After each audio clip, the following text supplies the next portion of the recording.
அரியலூர் மாவட்டத்தில் கோயிலுக்குள் செல்வதற்கு அனுமதி மறுக்கப்பட்ட நிலையில் இது தொடர்பாக வழக்கு தொடரப்பட்டிருக்கிறது. இது பற்றிய மேலும் விவரங்களை தருகிறார் நமது செய்தியாளர் ரமேஷ்குமார். ரமேஷ்குமார், இந்த வழக்கு தொடர்பான முழு விவரம். அரியலூர் மாவட்டம் உடையார்பாளையம் தாலுகா புதுக்குடி எனும் கிராமத்தில் இருக்கக்கூடிய அந்த ஐயனார் கோயில்ல பட்டேல் இனத்தவர்களால் நிறுவப்பட்ட அந்த சிலைகளை ஒரு பிரிவினர் இடித்து தள்ளிவிட்டதாகவும், அந்த கோவில் அமைக்கப்பட்டிருக்கக்கூடிய பெரிய இரும்பு கதவுக்கு பின் இருந்துதான் சுவாமி தரிசனம் செய்ய பட்டேல் இனத்திற்கு அனுமதி வழங்கப்பட்டதாகவும் கூறிதான் சென்னை உயர்நீதிமன்றத்தில் வெங்கடேசன் என்பவர் ஒரு வழக்கை தாக்கல் செய்திருந்தார்.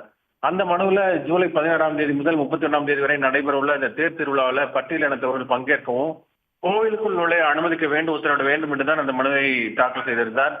இந்த வழக்கை விசாரித்த நீதிபதி ஆனந்த வெங்கடேஷ், சட்டத்தினுடைய ஆட்சி நடக்கும் நாட்டில் சாதி ரீதியான பாகுபாட்டை அனுமதிக்க முடியாது என கூறி புதுக்குடி ஐயனார் கோவிலுக்கு பட்டியலின மக்கள் செல்வது யாரும் தடுக்கவில்லை என்பதை உறுதி செய்ய வேண்டும் என்று அரியலூர் மாவட்ட அந்த மாவட்ட காவல் கண்காணிப்பாளருக்கு அந்த எஸ்பிக்கு உத்தரவிட்டிருக்கிறார். மேலும் கோயிலுடைய அனைத்து தரப்பு மக்களும் தரிசனம் செய்வதையும் விழாக்களில் பங்கேற்பதையும் உறுதி செய்ய வேண்டும் என மாவட்ட காவல் கண்காணிப்பாளர் வருவாய் கோட்டாட்சியருக்கும் நீதிபதி அந்த உத்தரவில் பிறப்பித்திருக்கிறார். பல்வேறு தலைவர்களுடைய நீண்ட நாள் போராட்டத்துக்கு பிறகு ஆலய நுழைவு சட்டம் இயற்றப்பட்டது என்றும், இந்த சட்டத்தை அமல்படுத்த வேண்டியது அதிகாரிகளுடைய கடமை என குறிப்பிட்ட நீதிபதி, ஜாதி அடிப்படையில கோயிலுக்குள் நுழைவதை எவரேனும் தடுத்தால் அவர்களுக்கு எதிராக வழக்கு தொடர வேண்டும் என்றும் காவல்துறைக்கு அவர் உத்தரவிட்டிருக்கிறார். விரிவான தகவல்களுக்கு நன்றி ரமேஷ்குமார்.